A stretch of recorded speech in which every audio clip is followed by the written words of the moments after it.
Fisk unit. Fisk unit. Fisk unit. Fisk unit. Fisk unit. What's good, y'all? It's your boy Fisk Vegas, the hardest voice of sports. Welcome to the Giants Outsiders episode 4. Okay, I'm now joined by my lovely, prestigious 60-minute man, champion of the geeks, my man Pizzle. I ain't the champion of the geeks. I meant that in a dominating fashion. You know, like Kane the Conqueror. You conquer the planet. I'm like the head. I'm the head geek. That came off wrong. I ain't mean it like that. You know what I'm saying? I meant for that to be like you conquered the geeks. You know, like Kane the Conqueror. You know? I got you. And let me tell you what. There's some geeks out there going nuts this week, and they killing me. They killing me, man. They killing me. They killing me. I mean, killing me too. It's like, okay, let's just go ahead and dive into it. Okay, so the Giants have basically they've had camp for basically a week now, right? 7 days. Okay, and I mean, you look at this team. I mean, we all had our own opinions and own thoughts and stuff like that, but you kind of like really look at this team and you can see the strengths and weaknesses of this team. And look, every team is going to have strengths and weaknesses, right? But you can kind of start to see what the Giants are. And so, like, for example, defensively, I think we have a strength on our defensive line. I think our linebackers, I think we've got more depth at linebacker than we've ever had before. I think our cornerbacks, you know, there's some potential there, but I think we're super thin. And that same goes for like the safeties. Like they seem to be super thin. But I don't know how you feel, Fitz. It feels like defensively, I think there's a lot of good that's going on within this camp, you know, with this defensive unit. And then on the offensive side of the ball, you know, I think our offensive line is good. I don't know if it's fair to say great, because I think Evan Neal is going to obviously struggle at some point, you know, as the season goes on, just because he's a rookie, you know, and then they've got to mesh well together.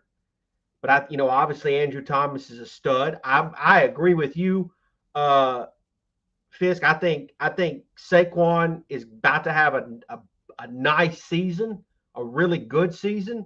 I think he's going to cause the Giants to be in a really hard spot at the end of the year. We're going to talk about Daniel, so we'll skip him. And then I think our receiving unit is a really strong unit, and that's kind of a first time in a long time where it seems like we got a lot of depth there. And then our tight ends, you know, we seem kind of thin, like we are kind of at the safety position. So there's a lot of good going on, and there's a little bit of, you know, worry things. But like, you listen to some of these geeks, they're like, oh, this offense can't do shit. And I'm like, y'all talking crazy about, you know, Daniel.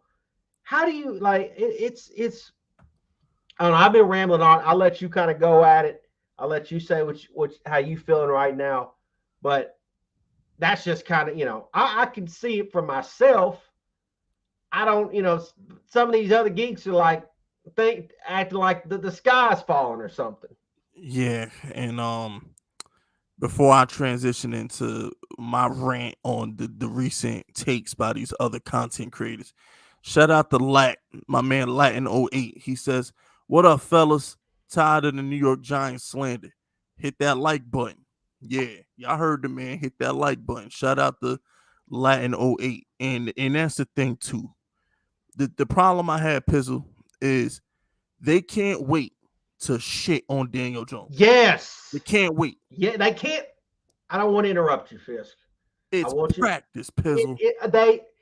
They can't even let this man have a week of damn practice. They are so ready. And I'm gonna say some names tonight. I'm gonna say some names. Hey, let them have it. And You know me. I really don't like doing it just because I don't want nobody I don't want no drama, nothing like that. I But do. I welcome all but problems. I'm bored. I'm gonna say some names and like, look, let me get one out. Can I go ahead? Let me get one out. Oh no. You do you, baby. I love the I'm drama. gonna get one out. Bad dog's killing me. I mean, I think it was today he posted a video and he's basically calling anybody that supports Daniel Jones, Jonestown or something like we're part of some cult, like he's some cult leader, and we're just like, basically he's backhanding us, and his opinion is as fake as his backdrop or his green screen. And it's like, what are you talking about? Like, you're the same dude that's just like Mike Too Nice, who, and look, I'm gonna tell you this, Fist. This is where I'm gonna give you some credit here, okay? Because you said, and you actually made a lot of sense, and actually made me understand a little better. You said the Giants needed to replace Eli because he was making X amount of dollars and he needed to perform up to those standards. And I get that now. When you say you getting that much piece of the pie, I get that. You need to, and I understand it. Now, I will, what I disagree on is the fact that I don't feel like it was all his fault, but that's neither here nor there. But the fact is you support Daniel because you feel like he puts us in a better situation than Eli did, okay? Correct? Okay. Correct. And plus financial reasons too, you feel that way. Correct.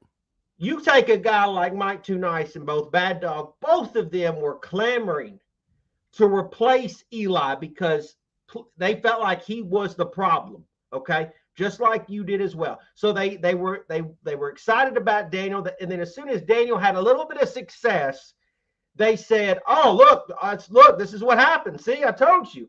Now all of a sudden, there are two guys who, and I don't know if Bad Dog's part of that, but you know, Mike Too Nice is where he's saying, "Oh, go out there and get Jimmy G."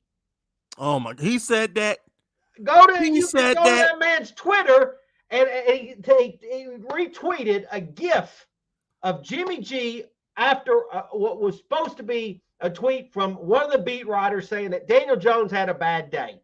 So indicating that he was basically saying, go get Jimmy G.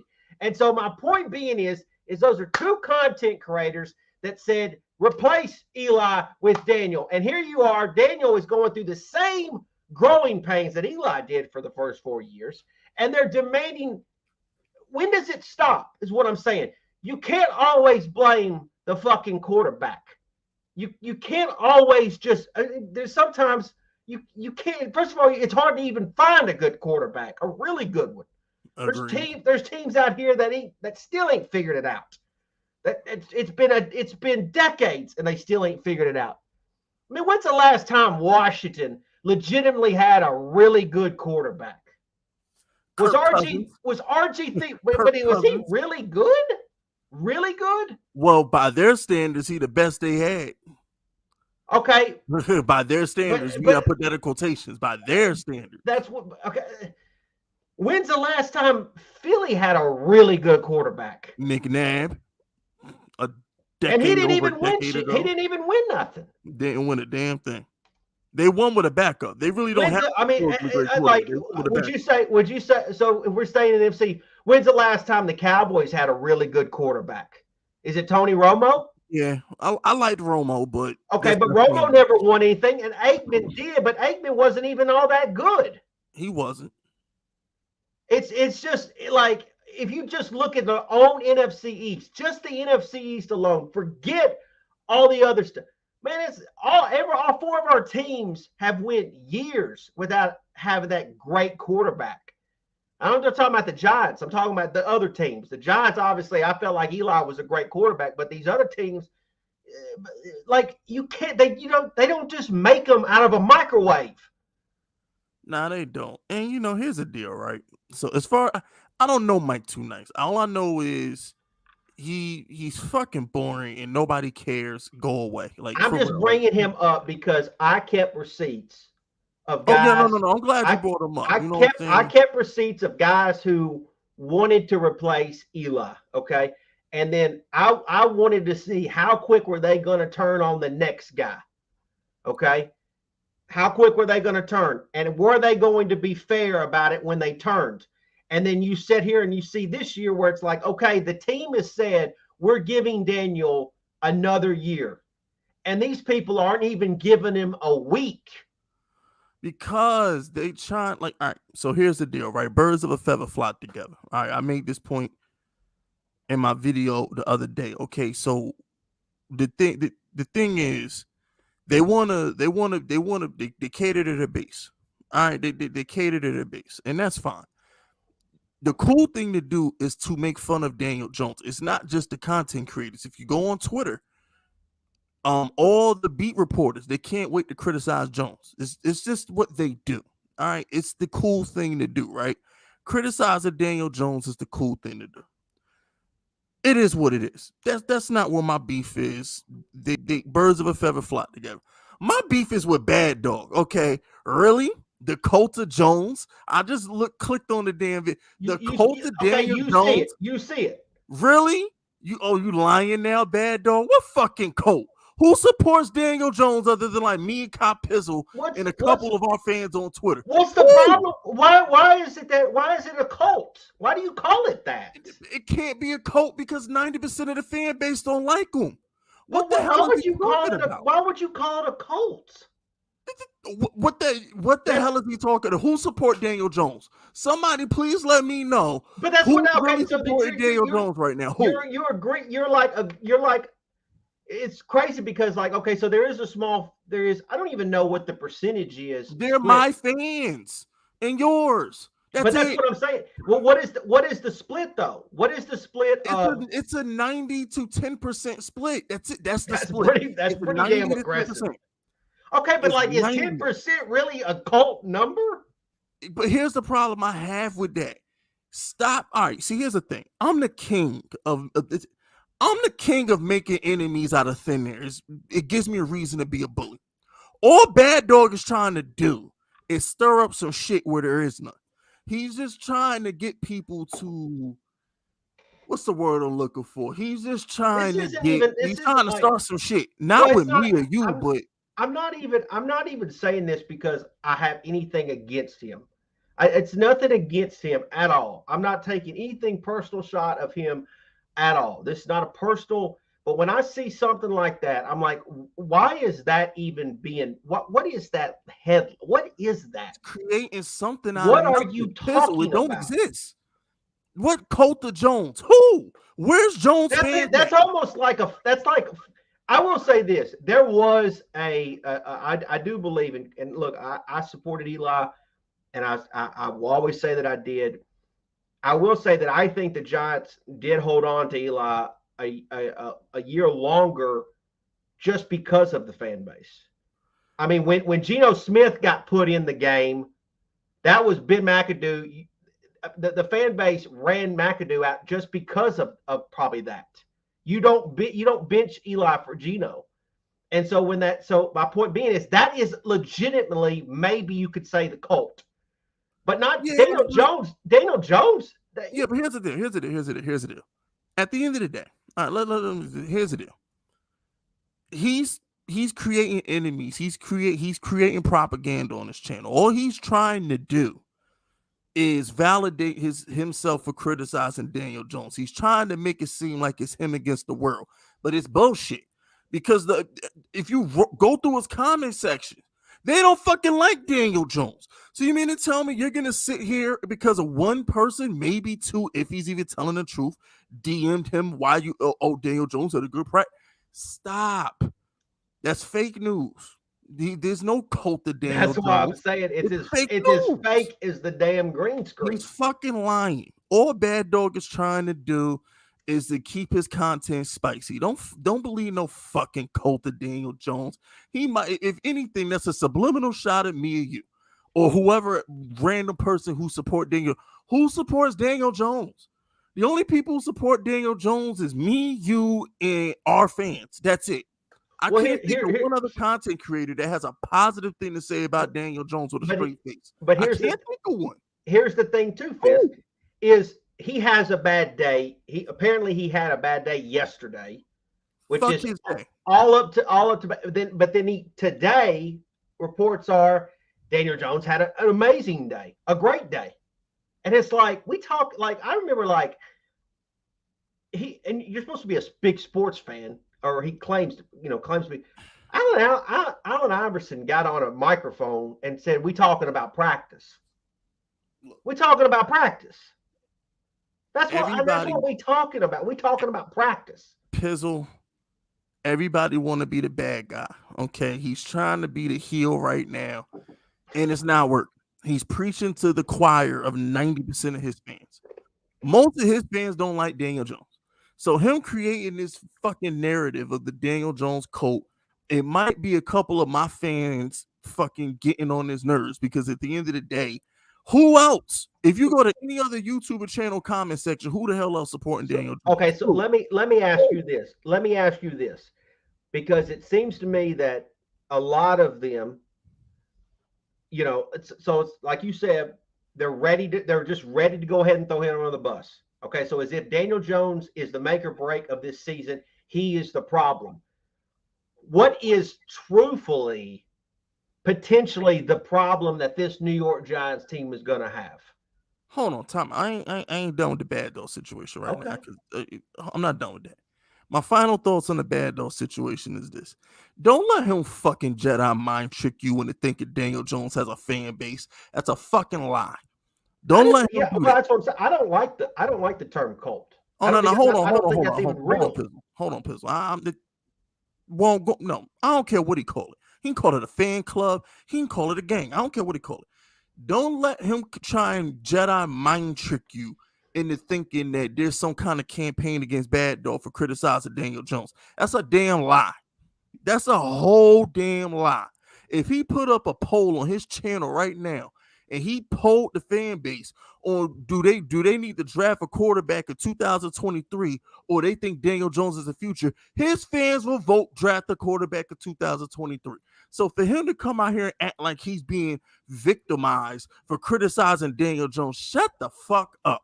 That's a fucking lie. Period. Okay, and I put my name on it. That's a fucking lie. Number two, and more importantly, you're criticizing a guy over practice for no reason.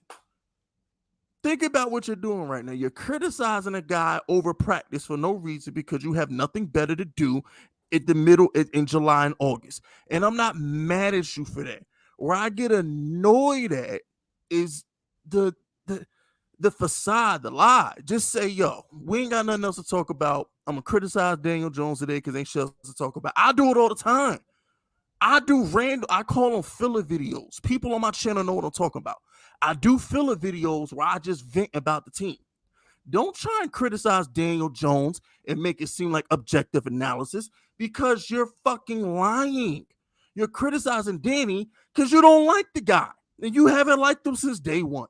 So you getting your rocks off by criticizing Daniel Jones about a damn practice, and then trying to play the sympathy card or the victim card like you're just doing your job and please start attacking me, this cult of Daniel Jones. It's a fucking lie.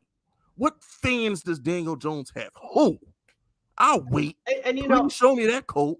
And I said in my video last night, why would you want Daniel Jones to just light up our defense right now?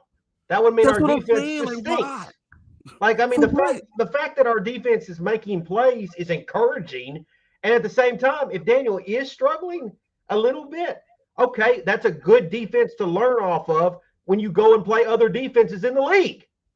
Exactly. Like, I mean, you're talking about a Martindale system where he was successful in Baltimore with being one of the best defensive coordinators, went to a Super Bowl as a defensive coordinator. Like, he's not going to make Daniel or even the whole offense as a whole struggle a little bit in the first week.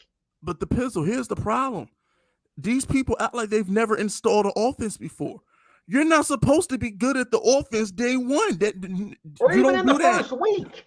You're installing an offense, and what annoys me the most, All right, and since you want to bring up Bad Dog, and this is what bothers me about somebody like Bad Dog, because he'll go on somebody else's channel and he'll fucking lay down when it comes to talking about the Giants. He won't take up for the team for shit. Here's what bothers me, right? You got Eagle content creators. Shout out to my boy Lord Brunson. His music is hot. Go check his music out. You got content creators like Lord Brunson and Philly 500 who go on their channel and say, pay Jalen Hurts. He deserves $30-40 million. Jalen Hurts out there throwing 3-4 picks a damn practice. I know. And they're out there defending their guy. And that's what I like about them. Those are real content creators because they take up for their team no matter what. I have always said this about Philly fans, and I experienced this when I went to the link myself.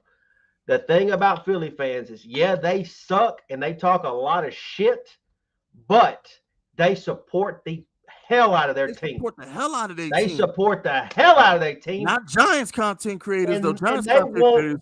Yeah, we suck. They don't want to turn their back. They don't want to turn their back on their players. These New York Giants content, they will turn their back on their play. Look, they turned their back on Joe Judge in a heartbeat. That's what kills me too, right? Joe Judge could have ran for mayor a year ago. You had people in the fucking training camp or whatever running sprints in the parking lot in support of Joe Judge. Hey, they did it at FanFest.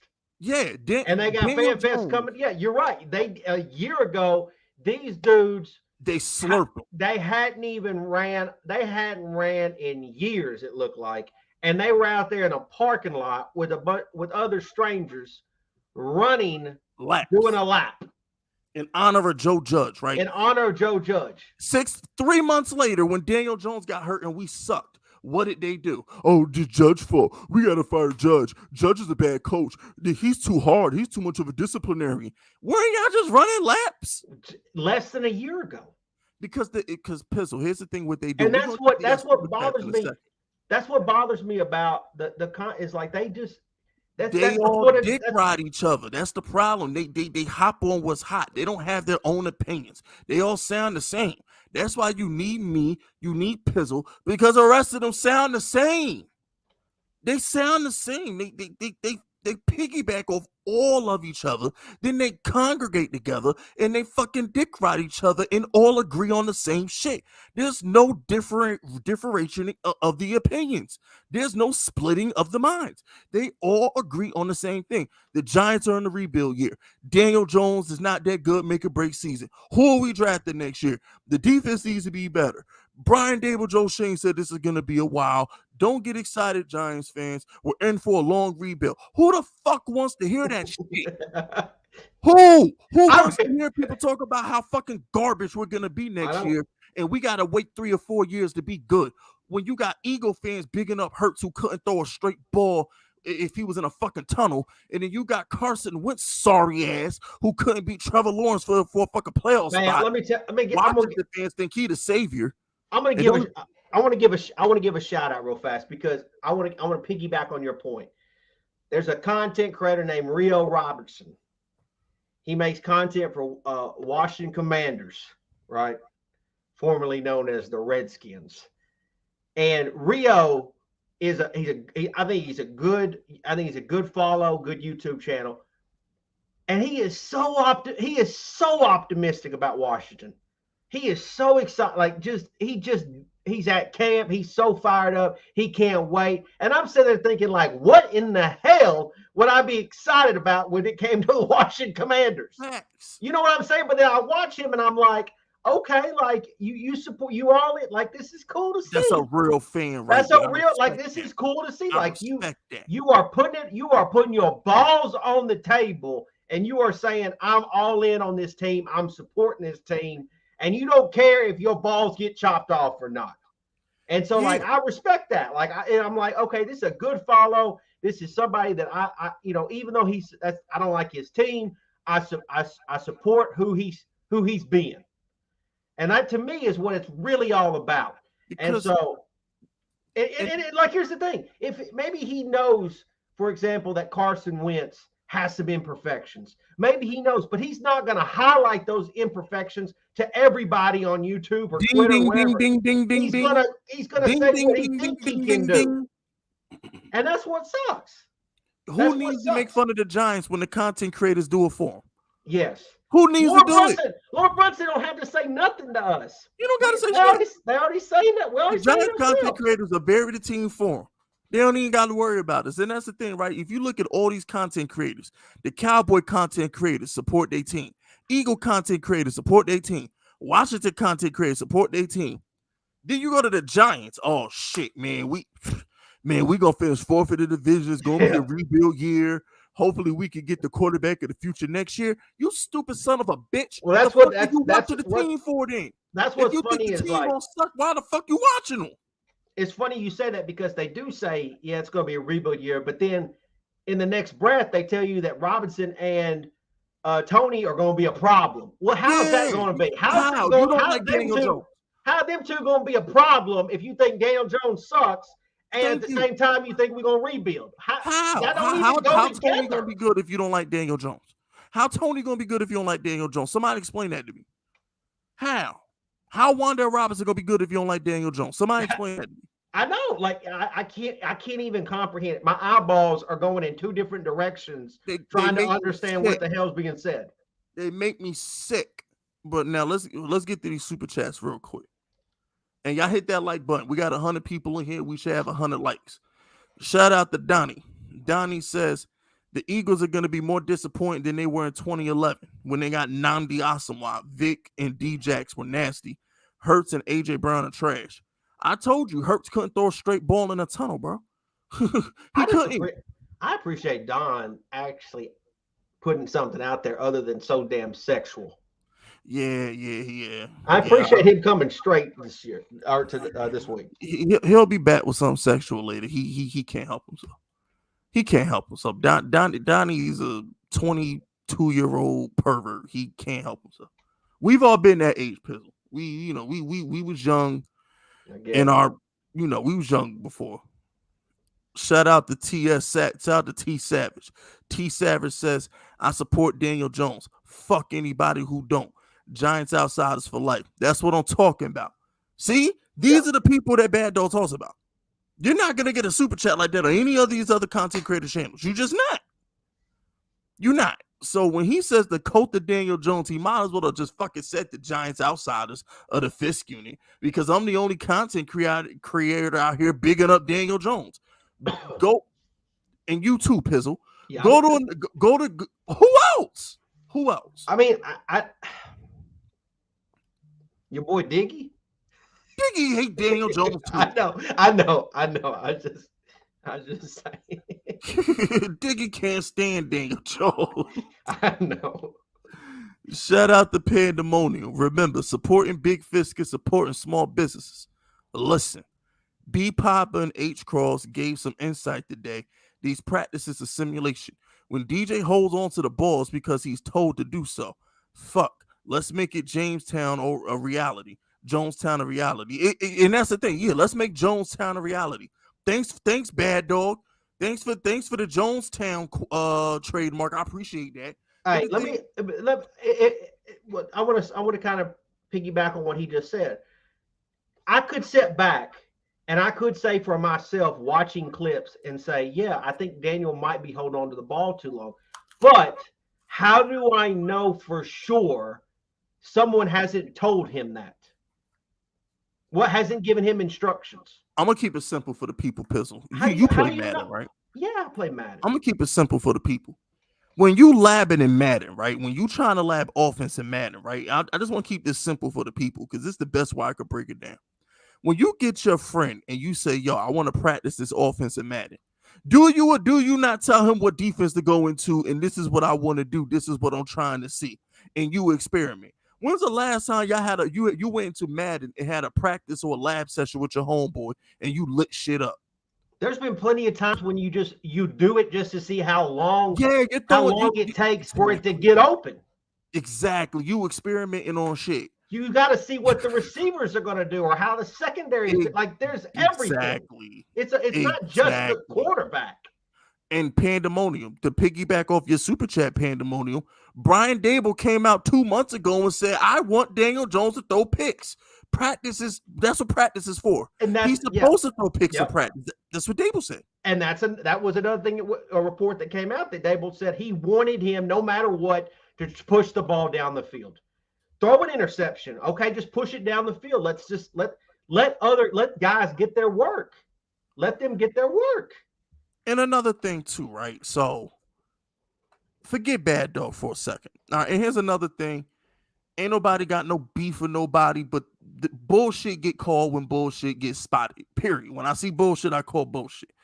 When I got a problem with somebody, I don't take subliminal shots. So y'all make sure y'all get word to Bad Dog that ain't no beef, but he's fucking bullshit, and I see it.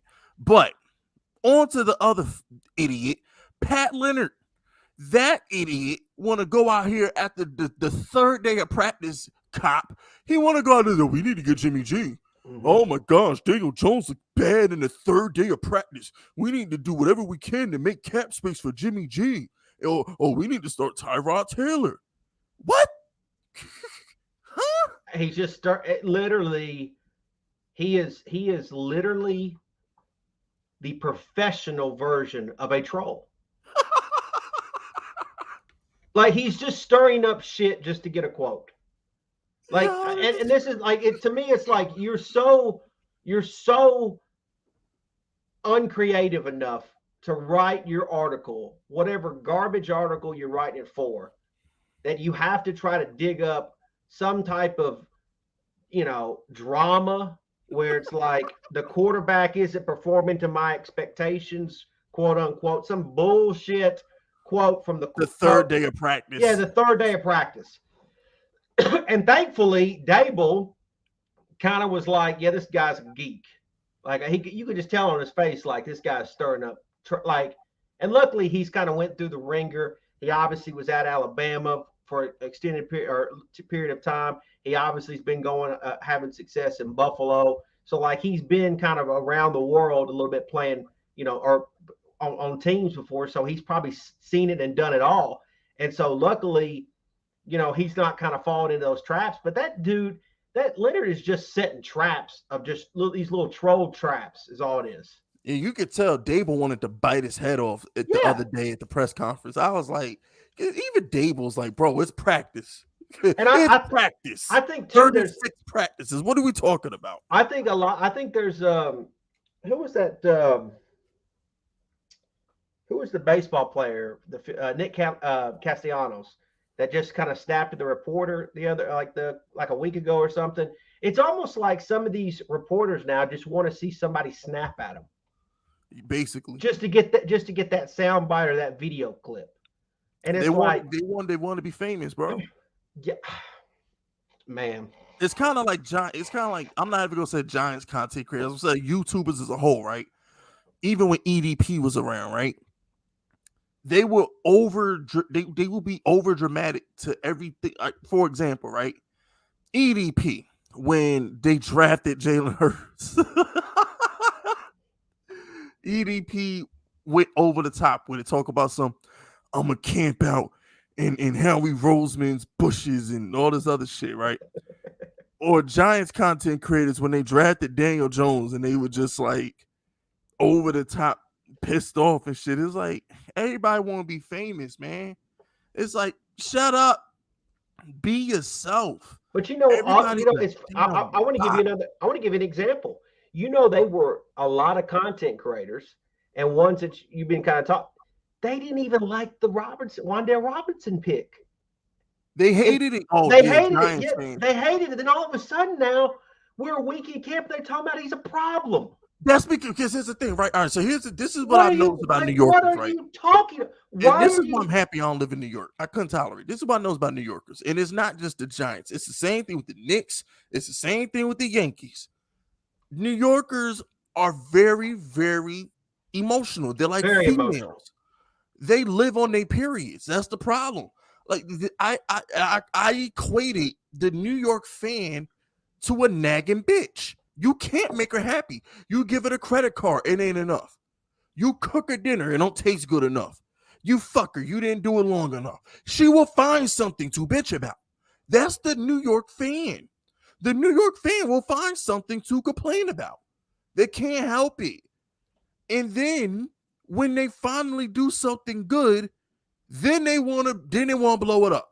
The Knicks are in the playoffs. What was it? What was it, Coppers, when the Knicks is in the play? Bing bong. Oh, Yeah, bing they bong. were bing Bing bong, and bong. then they couldn't believe that Trey Young was lighting their ass up. And Trey Young murdered the Heat. There was silence in the damn But garden. they were acting like Atlanta wasn't shit.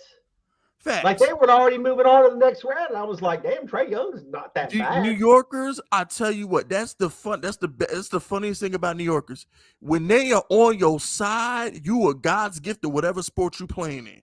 But when they hate They made Jeremy Lin out to be Jordan. you would have thought Jeremy Lin. Yeah, you thought Jeremy Lin was a first ballot Hall of Famer when Jeremy Lin was going off. Like, stop. You know what I'm saying? But that's the thing. That's what New Yorkers do. Like, when New Yorkers love you, they love you hard. When New Yorkers hate you, they hate you hard. You know what I'm saying? Yeah, So but it's like, they quit turning on you. yeah, because they were slurping Joe Shane when he drafted Kayvon. When he takes Kayvon Thibodeau and he takes Andrew Thomas, Giants fans were slurping. Oh my gosh, it's a new day. Gettleman would have never.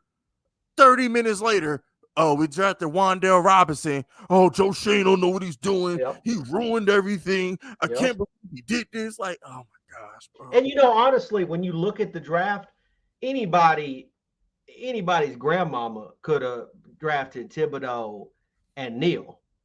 Except for Gettleman, he would have took the defensive lineman. You know he would. Okay. Well, but I'm saying those weren't hard picks. They weren't. To me, the draft for the Giants started from round two and on. Yeah, round two and on. Like, what are those guys going to do?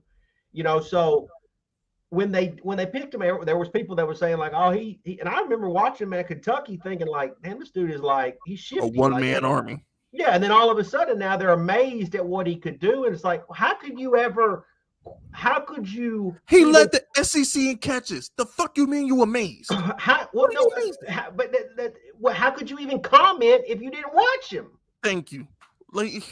Thank you. Hey, you know the old saying, Pizzle? It's better to shut up and let everybody think you're a fool than open your mouth and prove and let them know you how much of a fool you really are. But it's like, and I'm sitting here listening and reading and listening to what they got to say about him, and I'm like, oh well, you just now figuring it out. Like obviously, here's the thing. This is there's going to be a case. To me, there's this. Our offense has a KC style offense, right? We're going to have. I mean, just based on what they're doing, somebody, excuse me. We're obviously not going to have a Tyreek Hill, but somebody's got to play the Tyreek Hill role. And that'll be Tony. But real quick, shout out to Donnie. He says, "Cop, you ever give your girl a San Francisco bird feeder?" Man, I don't even know what the hell that is. I told you. Donnie couldn't help himself. I told you. Yo, Donnie, like, take your hand out your pants, bro. Like, go to sleep or something. Shout out to Pandemonium. Another thing. These outside practices are bull. Dable is not going to show the real offense. You ever know who's lurking? Yeah, bro. Yo, remember that's why Mike Tomlin tried to put a dome over because he called Bill Belichick. What was Bill Belichick had the what did they call the little machines that you fly places? Cop drone. Yes, yeah, the drone. Yeah, drone. I was Belichick had drones to steal his practice. So it's like, yeah, we're not gonna see what they're really running because I think what is it, Cop? 2 weeks before the season starts, they close practices, so the beat reporters can't go there, and I think that's when they're gonna start doing the real stuff. You know what I'm saying? They're not gonna show fans who have cameras and media members who have camera phones all over. They're not gonna run their real offense in front of a bunch of cameras, bro. Like, stop. No, and that's all 32 teams. That's not just the Giants. They're not gonna. We agree with you, Pandemonium. They're not gonna run their real shit when hundreds of people have cameras posting it on Twitter. Like, stop. Shout out to Jamil the King. Giants fans attacked me and Fist months ago because we were stating facts about DJ on Twitter Spaces. Trevor Lawrence is trash, but no one want to say it because they like Trevor Lawrence. And I think Capizzle will agree with me when I say this. When the media likes you, They will give you every excuse in the world to why you not succeeding. But when they don't like you, they will throw your ass under the bus. Well, let me say this too, and I don't really know this for sure because obviously I'm not a Jaguars fan, and I don't just go read on Jacksonville's whatever news they're getting out, but there's a possibility that Jaguar fans are appreciative of Trevor Lawrence just to have somebody that might be kind of good. So it's like, kind of speaking about Eagle fans, it's like, why can't we just appreciate who we have? Why can't we put our arms around the guy we got, and let's rally around him, and let's see if he can let's see if he can ball out. Like, I mean, Jaguar fans aren't. The New Yorkers. See, here's the thing, Pizzle. You and me, country boys. We in the country, so we a little bit more civil minded than the Yankees. New Yorkers are angry people, bro. They angry. I'm a Yankee fan, Pizzle, so I'm a Yankee fan. When the Yankees got off to a slow start this season before they started killing shit, they wanted Judge going. Cole was a waste of money. Aaron Boone should be fired. It was World War III when the Yankees got off to a bad first week of the season. I was like, bro, and now Judge is on pace to hit 70 bombs. 70. I'm like, and now Yankee fans is like, now they think he's the greatest thing on earth. Oh, we gotta pay Aaron Judge. We gotta pay Aaron Judge. The same Yankee fans said, no, we don't want to be in another Alex Rodriguez situation where we're paying this guy and he can't play no more. Oh, now you want to pay him because he go out there, he is 70 home runs. Now y'all want to pay him. I just think it's the mind state of a New Yorker. You know what I'm saying? I think they a little. I'll be honest. I think they a little sick. They are. I used to think that they were tough, gritty, wanted to see their quarterback kind of have a blue collar, a way about him. But it seems like now they kind of soft, kind of beta, wants their quarterback to be a flashy, pretty boy. Swagger. Swagger. Yeah, it Hey, your man didn't have no fucking swagger. Like, why do you don't even need swagger? What swagger did Andrew Luck have? I'll wait. Swagger. Really? Tom Brady has swagger? He's the corniest guy I've ever seen in my life. He has swagger? Really? I mean, did Matt Ryan have swagger when he won MVP? I mean, I'm trying to think of. I mean, Aaron Rodgers. He's not even like. He's just a hippie. Like, he really ain't got like a ton of swagger. Like, I mean, did Drew Brees have swagger? Drew Brees didn't really have swagger. Swagger. They just wanted, like, you know what I'm saying? Like, you know who has swagger? Yeah, like Shadow just said, like Zach Wilson. Like they happy because Zach Wilson's banging some other dude's moms. And it's like, why is it that, like, what? Like, that's what you like? And that's it. Well, I ain't gonna lie. That did move him up a couple notches in my book. No, it's funny. It's funny, yeah. But like what I'm saying is like, oh, now you. That don't make him good though. Yeah, that don't make him good. It don't make him good. It's like Baker Mayfield got all the swagger in the world, and he on his second team. I know, right? Yeah. There's your swagger. Kyler Murray got all the swagger in the world, and he had to have a study clause in his contract. Giants said, oh, Daniel Jones has no swagger. Good, because most of the nerds are the good quarterbacks. Good. I don't want my quarterback to have swagger. I want to be a nerd. I want to be boring. Okay? Peyton Manning was boring. Tom Brady until he went to Tampa was boring. It really was. Drew Brees was boring. All the quarterbacks with swagger don't last long.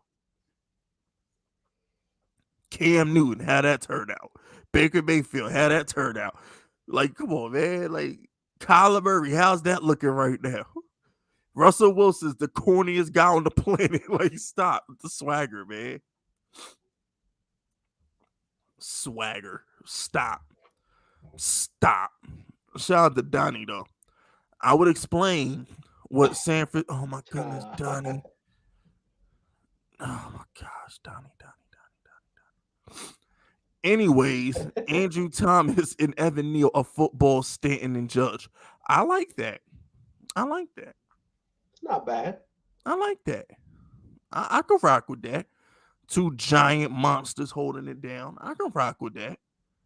And I would terminate you if you explained it. So I'm glad you know me well enough, Donnie. And like I'm I'm gonna glad say, you just kind of speaking about New York, it's like Evan Neal, he's a rookie, and he's just he's gonna have to progress the NFL game. Like he's gonna have to learn a little bit, right? He's gonna go against some NFL talent and the guys that are good. What are you going to do when he struggles a little bit? Because he's going to go through a stage where he's going to struggle. I think he's going to be good long term, but he's going to have some growing pains in his. Are you going to turn your back on him? Oh, Giants fans will. Oh my goodness, yeah. All it takes is one bad play. They trash. Cop, we can sell those 7-0. We can sell 7-0. We lose one game. Sky gonna fall. The sky will fall. We lose one game. It's just, hey man, look. Maybe you and I, Pizzle, because we don't live in New York. We don't have that mentality. But like, the sky be falling in New York, man. That's why they always in. You ever notice New Yorkers are always in a damn rush? Yeah. I don't know. Maybe because I'm in the South. I feel like we gonna get there. I mean, we don't got the rush to go everywhere. I mean, yeah. I mean, I'm not trying to shit on New Yorkers because you know what I'm saying. Like, I'll get phone calls from my cousins who listen to my show. I have cousins in New York who will curse me the hell out when they hear this. So I'll sure I'll get phone calls of disrespecting New Yorkers because I got family who listens to the show. So I truly don't hate New York. I just wish they weren't so emotional. they real emotional. I They just New wish they Yorkers are weren't very so emotional. emotional. Like they don't live and die every little thing that happens. Like Yeah. let the boy make a mistake without trying to cut him. Like, you know what I'm saying? Robinson, Wandale might drop a few passes. Tony might do a little something you don't like. But he can do a lot of good things that you like. Oh, Pizzle. I'm glad you brought up Tony. The fact that they Giants fans were really slandering Kadarius Tony because his cleat was the wrong size, like that was his fault. Like he went out like Tony's out there getting his own cleats, right? That's the equipment manager job. That ain't Tony job. Why is it Tony's fault that one shoe is bigger than the other? How you gonna blame that on Tony? And that's another thing Pat Leonard tried to stir up shit this past week with Tony about potentially trade rumors. And, Tony's sitting there, which, by the way, Tony, you talking about Southern boy. He's a Southern boy, straight out of Alabama. And he just kind of like, yeah, like, so what? Like he didn't even care. Like it wasn't even like why you starting shit, which is such an Alabama thing to do. But it's just, I mean, I don't. To answer your question, Tony likes to rap more than he likes to play football. Like what? Oh god! Let the dude just be. Let him be who he wants to be, and just let him ball out. Exactly. But on the other hand, no Cop Pizzle, right? So, and I'm gonna get the Don J super chat after this, but you know what irks me, Cop, and like, tell me if I'm crazy when I say this. So, y'all mad at Tony for having a rap career and having swagger, but then you never praise Daniel Jones for always being in the gym and watching film. Which one is it? So you're mad at Tony because he has too much of a life outside of football, but you never go and praise our quarterback for always being in the gym and watching film. To be quite honest with you on it, I am so confused at what they hate and what they don't hate most of the time that I can't even comprehend it. You know what I'm saying? Like I'm desperately wanting Tony to be that dude this year. I still think that, and I know this is going to catch some heat because we might be a cult member here, but like I still think that Daniel Jones is going to be the best player on this offense. that just like he has been the last 2 years before he got hurt. So I know there might be some people out there that think the best players are going to be Saquon or maybe Tony, but I still think it's going to be number 8. But at the same time, like I just want Tony to do the same thing that I want Daniel to do. Just stay healthy and play your part. Yep. Don't try to do too much. Just do you, and it will probably be enough because if you remember that Kansas City offense, they all eating when it Yep. rolls good. They all eating. The tight ends Same eating. thing with Buffalo. They all eating. And so it's like they don't fall on one dude to save them at the end of the day. Obviously, the quarterback's a big thing in both offenses, but if Daniel can just play half as good as Mahomes, it will be enough. Like it will legitimately be enough. Agreed. Shout out to Don J. Don J says, but this is reality in New York media and fans and how they think. They're not going to give Daniel Jones this respect until he wins games and go to the playoffs.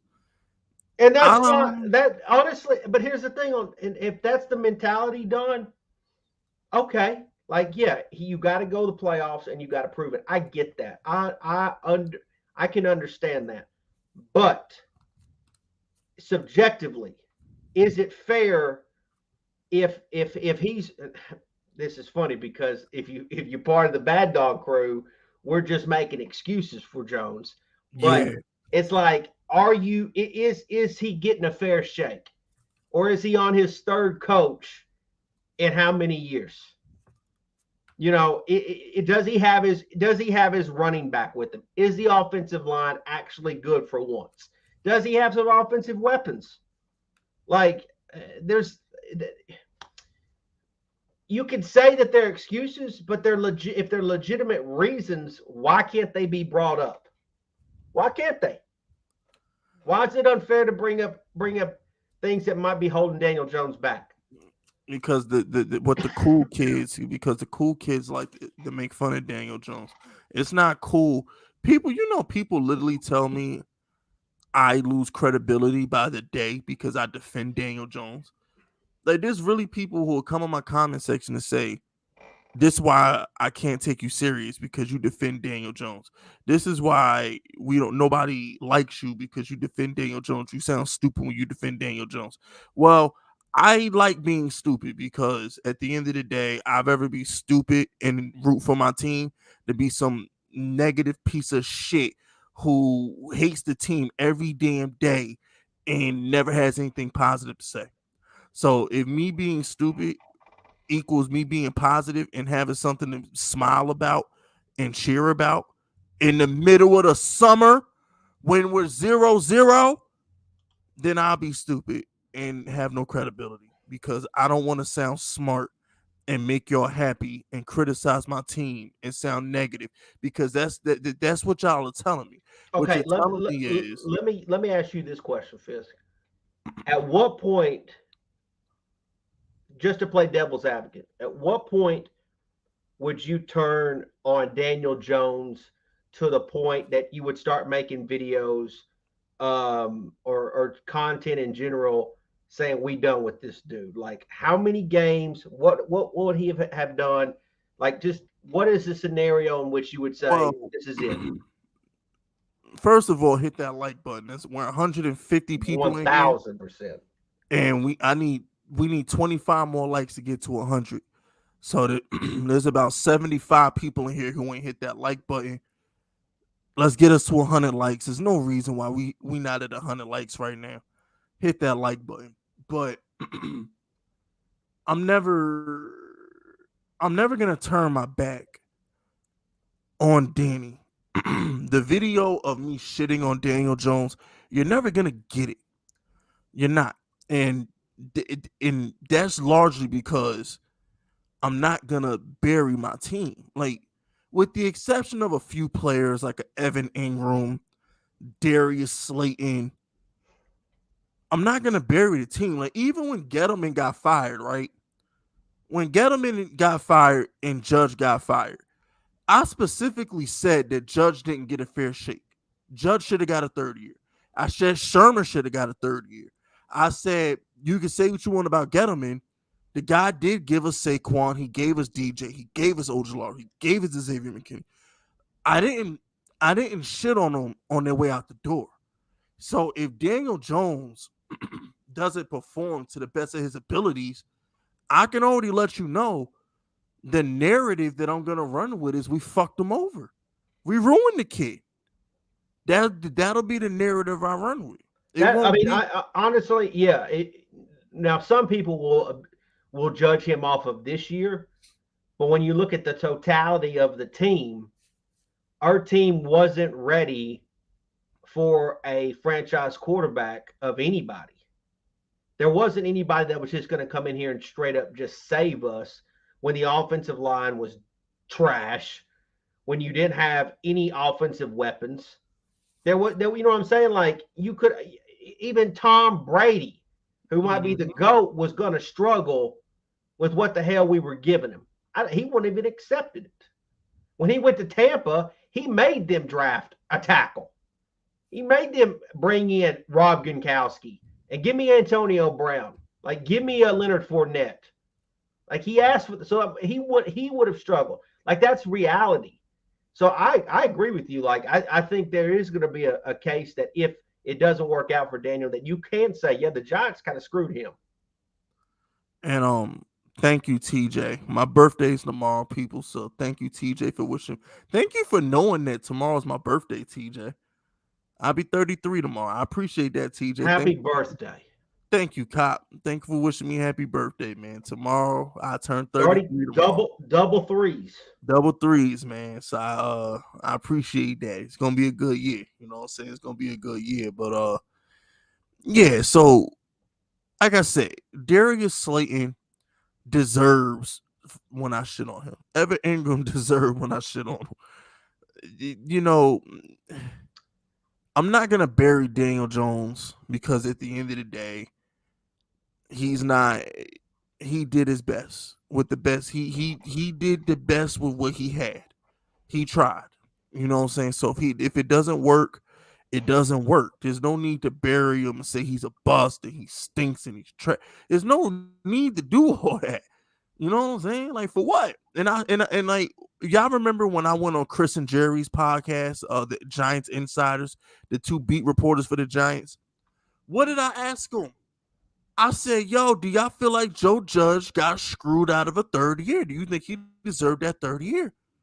Even though Judge did the third down QB sneaks and all this other stuff, I was like, yo, like, he probably should have got that third year because DJ got hurt. It wasn't fair to him that you fired him and his quarterback got hurt.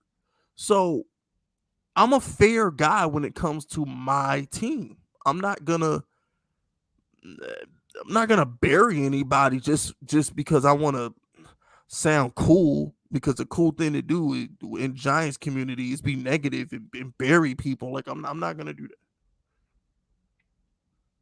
I mean,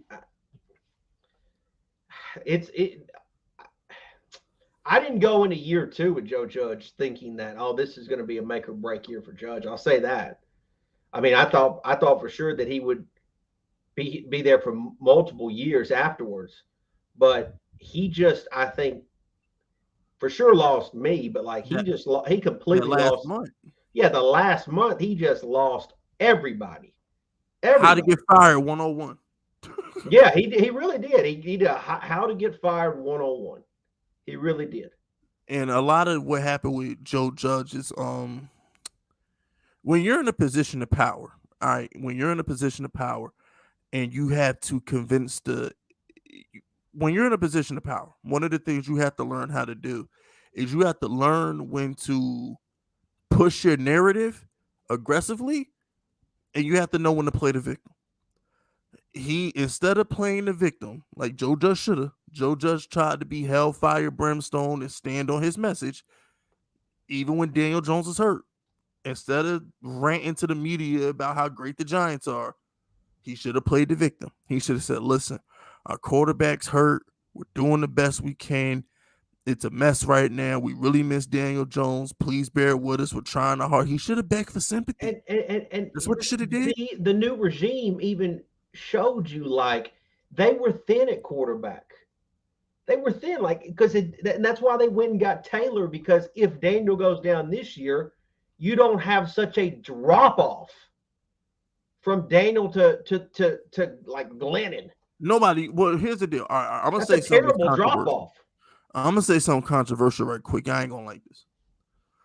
I don't think it was that Glennon was that bad. I just think the offense was that bad. I think Daniel Jones poured perfume on a pig because Okay, that's fine. That's the you. dude got 2 good contracts from But that's Chicago but he's and still, Jacksonville. yeah, So he yeah. couldn't have been that trash to keep getting paid from multiple teams. Well, You know what I'm saying? there's no question like he like that We're not was saying he's good. We're just yeah. not saying he was. But that's it. But he's a great example of like somebody who's not that good, but there's a demand for that position of guys who are good, and that word is so limited on who actually is good that you're willing to take a chance on a guy like Glennon, for example. Yeah, because Colt McCoy didn't have an arm. Yeah, but like that goes to show you how hard it is to find a talented dude. It's like they just don't have quarterbacks growing on damn trees. You And got to appreciate what you got. So, like, respect Eagle fans for at least appreciating Hurts. Respect Washington for appreciating win. appreciating wins, and Cowboy fans for appreciating Dak. They dying on that Dak Hill hard too. They died hard. They gave that man a contract, and they were happy about it. And they dying on that. They gonna die hard on it. But give them credit for dying hard. Exactly. And shout out to OG tourists. Nah, for real. Us New York / New Jersey motherfuckers dress rent / gas high, smells trash. Then they better win some games. LMAO. But I heard they running the Wildcat more with Tony. Yeah. Tony's gonna do a lot of creative things. Tony and Wandale interchangeable. So anything Tony can do, Wandale can do. That's the beauty of having, to quote Joe Shane, having 2 Kadarius Tonys out there. So, to think that he was gonna trade I'm not even gonna rehash that shit. But to think we were gonna trade Kadarius Toney, like, shut up. Oh my gosh, people, like, shut up. Oh, we're gonna trade Kadarius Toney. Yeah, okay. Yeah, sure. But shout out to Jonte. There isn't a quarterback alive that would have thrived at Danny's position. He's top 3 fastest quarterback in the league and can make all the throws. He'll be top 10. You see comments like that? We're the Colt. This is Jonestown here. You see? This is Jonestown. But what he is saying there, is not untrue. It's facts. It's not even he is extremely fast. That's already been proven. He can make all the throws. There's not one throw that he can't make. Could he be top 10? I think under the right circumstances, absolutely he could be. So like what he's saying there isn't even false. Like it's not even out of it. Like, you know what I'm saying? Like he didn't have to pull that out of his ass. It is a possible. All those things are legitimately could be a real thing. Yeah, but to a lot of content creators, they're going to think he's stupid because he's not complaining about the team. For some strange reason, a lot of people in the Giants community only take you serious if you say negative things about the team. When they hear someone say positive things about the Giants, you lose credibility. It's just the truth. I hate to say it, but it's the truth. Hey, Jonte, let me ask you a question, homie. If you sent that super chat on some of these other content creators live streams, they laugh at you. Like keep it real with me, Jonte. If you super chatted that to one of these other content creators, they laugh at you. They brush that whole statement off. They wouldn't have justified it like Cop Pizzle just did. They wouldn't have gave you that love. They would have brushed it right the hell off. So hey, you know what? Maybe Bad Dog was right. Maybe this is Jonestown. Maybe we are the Colt. I'll take it. I'll take it. Shout out to Mark Stewart. Mark Stewart says, happy birthday, Fist. Thank you. Thank you, Mark. And thank you for being a channel member for so long, by the way. I appreciate you. showing that love every month, man. And I appreciate all y'all. I love my coat. We'll start calling y'all coat now. I love my coat. You feel me? I love y'all.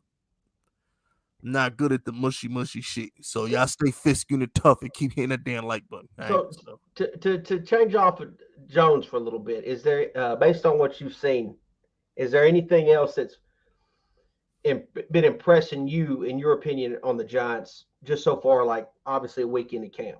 Well, I do want to say something about Saquon. I think Saquon being back is overrated.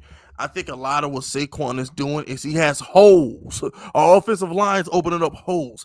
I don't think Saquon ever lost his explosiveness. I just don't think he had the lanes I don't think he had the blocking to showcase it. I think Saquon's always had his explosiveness. Even last year, I think he still had his explosiveness. I just don't think he had the blocking to display it. So everybody keeps saying, oh, Saquon's back. Saquon's got his burst back. No, Saquon always had that damn burst, but he didn't have no blocking. Like, where you going to go? I wonder how much preseason action he will get, if any. I don't know. This is Brian Dable's first time as a head coach. Like, I mean, obviously, I actually think, obviously next Thursday is their first game. I actually think that Daniel and the offense as a whole will get quite, a good amount of playing time this preseason, just because it's a completely new system for everybody, and they need to get those game reps. But a guy like Saquon, who I think we're all eager to see how he's going to do, how much will he actually get to play?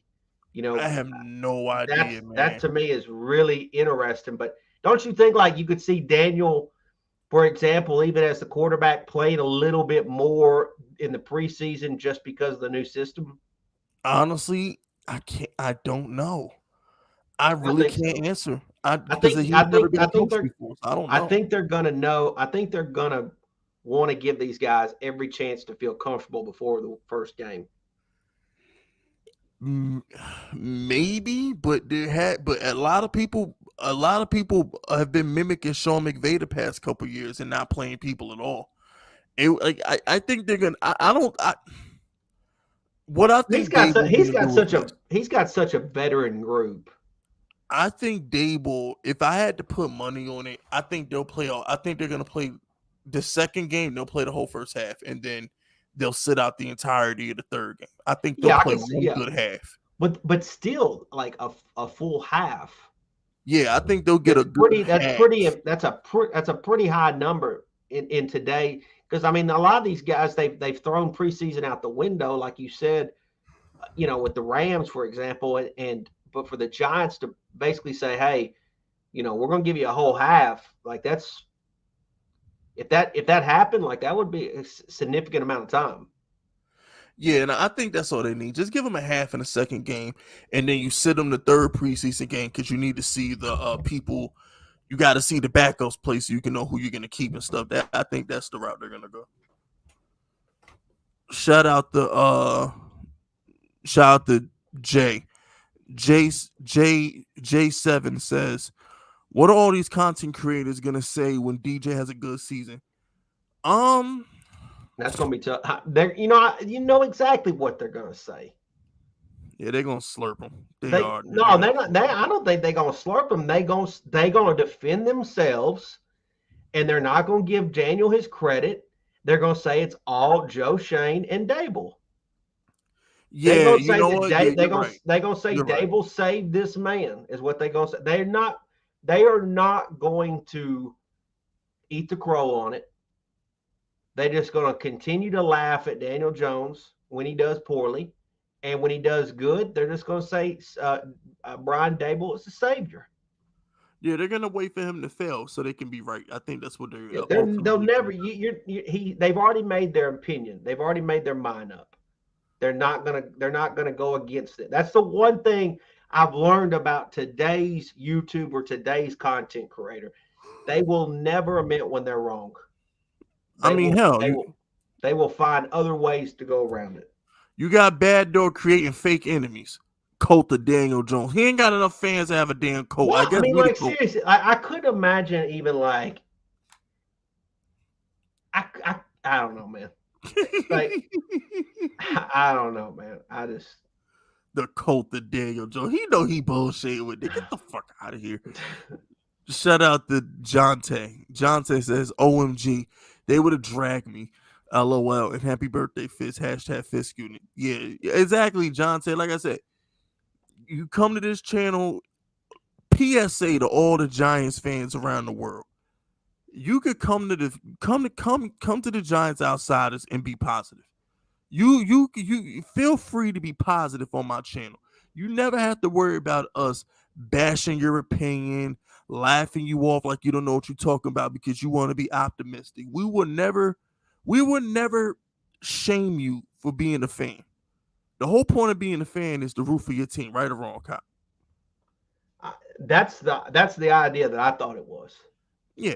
I mean, that's and again, that's like I make fun of Laura Brunson all the time.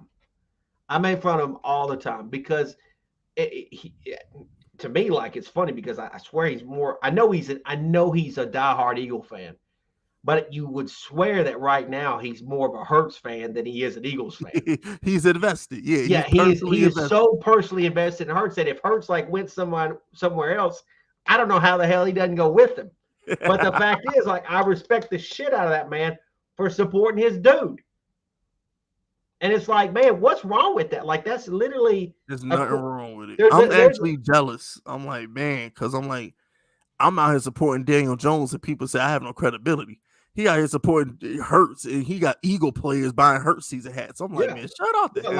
But there's also a group of people that follow his channel that's like, yeah, we in the Hurts season, like they're 100% behind it, and it's like, all right, like I might think they're stupid, but at the same time, like, they're supporting their dude.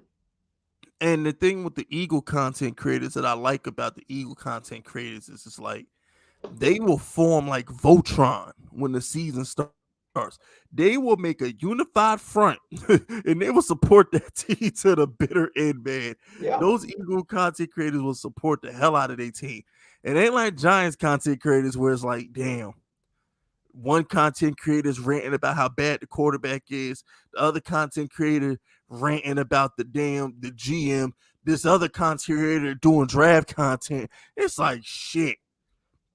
You know what I'm saying? The Giants content creators just being shambles. And I'm just like, Jesus. But shout out to Memphis. Did you hear Dolphins had 2 draft picks stripped? They were tampering with Tom Brady in 2019 without the Patriots' consent. You know what, Pizzle? I'm glad he brought this up because I got nervous about this because the NFL only investigated the Dolphins because of Brian Flores, right? Mm-hmm. And I was like, well, damn. I hope they don't find no wrongdoing with us because I'm like, shit, we need our picks. I don't give a damn how good Daniel Jones is. We need that. We need next year's first round pick. We need a corner or something. Like, I hope they don't come get our asses. I hope we didn't do nothing wrong in their investigation. That's the first thing that came to my mind. I was like, oh shit. I hope we don't get in trouble too. Yeah, I know. And that, like, what's funny is, like, no one really cares about this right now because the season's getting ready to start. But if that news right there had broke at the end of the season, that would be huge. Facts. Because everyone's so goes so crazy about the draft. They go nutty about it. And so, like, now it's not like that big of a deal, but you wait till the end of the year, like, that's going to be a big deal. And notice when they did it too, they did it while everybody was complaining about the Watson suspension. So they just slipped it under the rug. Oh, yeah. The timing on that was exactly the way they wanted it too. And look, man, the Watson thing is like slippery slope. It's a slippery slope. Yeah, because here's how I look at it, Cop, and I said this 1,000 times.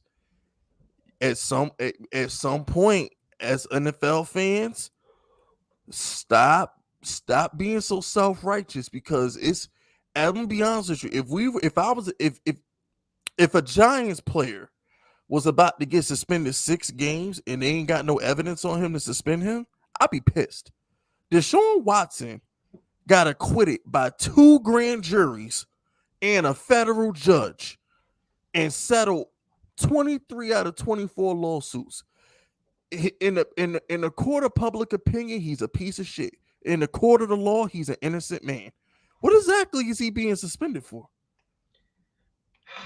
And I know that's a cold, callous way to look at it. But it's the truth. Those situations, like, I never judge a man, because, like, when it comes to men and women and the disagreements that they can constantly have, you know, it's like, I wasn't there, so how can I judge that man? Exactly. You know, if I got 24 women, or how many ever women coming out, I don't know that every one of them had the same type of experience either. So, and also, I got to pull the race card, Pizzle. It's about right. Our 4th episode. It's about time I pulled the race card out. I got to pull the race card out right quick. Deshaun Watson is a rich black man in the middle of Texas, and he got acquitted by 2 grand juries. Trust me, there's nothing there. You don't think that DA didn't want to make an example out of Deshaun Watson? That's how DAs become governors and mayors. I think your argument is good. Well, first of all, it's the McNair thing it's the owner of the Texans. Yep. The owner of the Texans. You know, I actually, and I'm going to tell you how much of I heard a story. There was a story that came out. Matter of fact, I was watching a podcast that had, I think it was The Pivot. I was watching, they did a sit down interview with Jamarcus Russell. And they talked, and Jamarcus was talking about the prior year. Do you remember when in 2006, when Mario Williams was the number 1 overall pick over Reggie Bush? Yep. So Reggie Bush went number 2, but everyone knew that Reggie Bush was supposed to go number 1.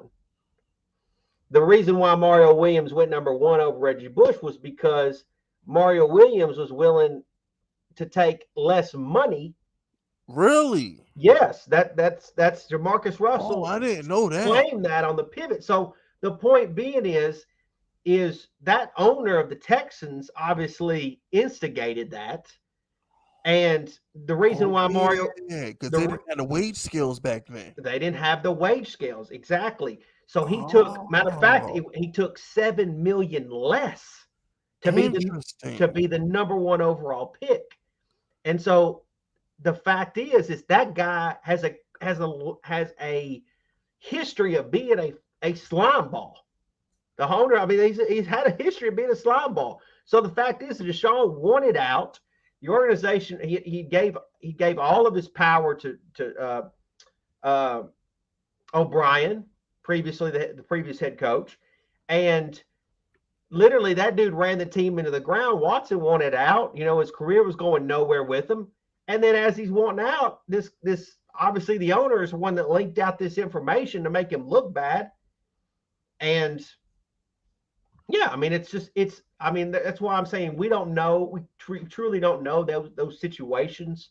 So it's like, it's hard for me to judge if he did it or what he did and what he didn't do, kind of deal. So I don't know. That's why it's a slippery slope. It's like you said. And also too, and like, look, like I said, black men don't get away with shit like this. Like, there couldn't have been nothing. Like, they got Bill Cosby, they got R. Kelly. Black men don't get away with shit like this, bro. There couldn't have been nothing serious there. I'm sorry, it just couldn't have been, because black men don't get away with things like this. But also, all jokes aside, though, there's got to be some time. How do you not have there? It's if this is true, you would think there would be some type of video. Somebody, it's not even about the video. They can't be giving massages like that in a room where there's no cameras. But to piggyback off that, Pizzle, 66 women, and the district attorney couldn't get enough evidence to get one indictment. One? The district attorney tried for a whole year to get federal charges on him. They couldn't get nothing. Nothing. That's what got me, man, because I'm sitting back like, bruh, if 66 people said you did something, you, under normal circumstances, you did that shit. But if 66 people said you did something, but they can't prove it, I'm gonna lean towards the guy being a little innocent if 66 people said you did something, but they can't prove it. Like at some point, like what are we talking about here? That's a whole lot of smoke but no fire. There is a lot of there is a lot of smoke. A lot of smoke. But the point I was gonna get to though is Pizzle, when have you ever seen a multi-billion-dollar corporation settle lawsuits that quick? The Houston Texans settled those lawsuits with the women quicker than Deshaun did. Well, that's what I'm saying. I feel like there was some under-the-table dealings in that whole situation. They facilitated it. Yeah, they facilitated it because they provided the location. Yeah. So it was like, I'm saying back like, oh, so y'all got these women who knew they were gonna fuck Deshaun. Because I'm sorry, and I'm gonna get criticized. This is why I say that owner McNair, like he is set him up. He's a slime ball. That dude's a slime ball. 1,000%. Let me ask you. I want to ask you a real man-to-man question right now. You and me are worth $200 million or whatever Deshaun Watson is worth, right? Are there 66 women qualified to give us a proper masseuse? like for real, let's keep it like, I, if you want to keep it $150, I'll say this. Watson, no homo on this. He's not even a bad looking dude. He's not. He's an NFL quarterback. Let me say that again. An NFL quarterback. Worth a couple $100 million, multi-millionaire, good-looking dude. You telling me this dude can't he's doing things that an old man who can't find nothing would be doing? Like some creepy old shit. You know, like the dude, what's that? Robert Kraft. Oh, yeah, I know Robert Kraft, but I was thinking of a Family Guy. You know, the old man, like, well, hey there, sexy. Hey, take your shirt off, will you? You know, like if he was that guy, then okay, it's like I understand why that would. But like, you don't see a guy like Deshaun. Like it doesn't even make sense. Deshaun Watson can go to a club in Houston and pick up probably the prettiest girl in there. Wouldn't even have to say nothing. He wouldn't have to say nothing. Why the hell would he him over? He wouldn't even have to pay for it. Nope. So the idea that any of that, you know, I'm like, it doesn't even make sense. And that's my thing. Like 66 masseuses are not qualified to touch Deshaun. They're not. They knew what they were going there to do. That's why out of 66 of them, only 24 had cases, allegedly. Because come on, man. You know good and damn well you are not qualified to be given to touch the franchise quarterback of an NFL team. You know good and well there's more qualified people, professionals out there allegedly who specifically work for the team. Even if he was a sex addict, why the hell would that be his go-to move? And on top of that, right? What did the judge say? Who's a woman? Judge Sue L. Robinson, I think her name is. She says, listen, Deshaun, she basically said, yeah, Deshaun's a pervert, but he didn't really rape him. He's a pervert. Yeah. But, I mean, yeah. That's. She basically said he's a pervert, but he really did. It was consensual. He really didn't do nothing wrong. He is a pervert. That's basically what she said. And he can only get most dudes are perverts. Yeah, we're all perverts. All men are perverts. Like any dude's a pervert at some level. Yeah, all men are dogs. That's why women rule the world. Women rule the world because we want them. And 9 out of 10 times we'll bend the knee to the right woman. That's why they run the world. Why do you like? Here's the thing. Why is and just to prove my point, but like. Why does the thing like OnlyFans exist? Ding, ding, ding. Why is Instagram so successful? Ding, ding, ding, ding, ding, ding, ding.